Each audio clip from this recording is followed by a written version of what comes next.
And since this is Metal Gear, I of course have to talk about the story, right? Well, despite the franchise's reputation in its later years, the first Metal Gear kind of barely has a story. Snake infiltrates Outer Heaven, he finds Gray Fox, who informs him about Metal Gear. He rescues Metal Gear's developer, who tells him Metal Gear's weak point, and then he destroys Metal Gear. There's exactly one plot twist, wherein it's revealed that Big Boss, your commanding officer, was actually the leader of Outer Heaven and was working against the US government the whole time, which is why he sent in a lone unarmed rookie on this high-end infiltration mission. Snake was actually expected to fail, but against all odds, didn't. In all fairness, this is still a lot more substance than game plots of the 80s were typically known for, and the twist is actually pretty cleverly hinted at for about an hour leading up to the reveal, including a blatant breaking of the fourth wall that I'm sure was a revolutionary bit of writing for games of the era.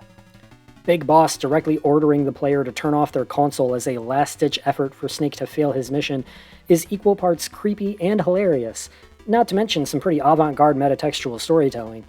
It's also interesting that unlike later games in the series, Metal Gear is entirely self-contained in its lore and setting, without tying in any sort of real-world politics or historical events. It's just a dumb, cheesy war game meant to evoke the dumb, cheesy war movies that Kojima loves. And it does a pretty good job of that. Now, since the MSX2 wasn't released in America, this version of Metal Gear is not the one Americans got. A port of the game for the NES was developed by a separate Konami division, without any supervision from the original staff, and under a strict 3-month deadline. And, it shows.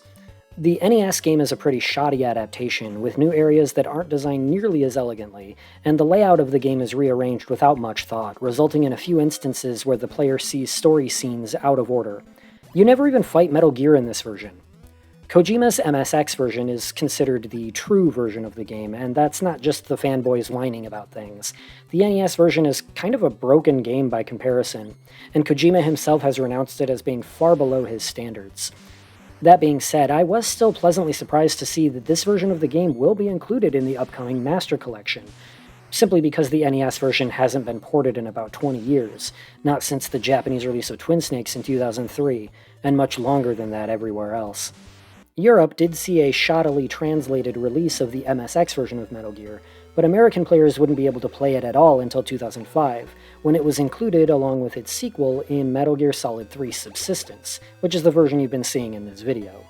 This one was based on a Japanese mobile phone port of the game, adapted for standard controllers and with a greatly improved localization.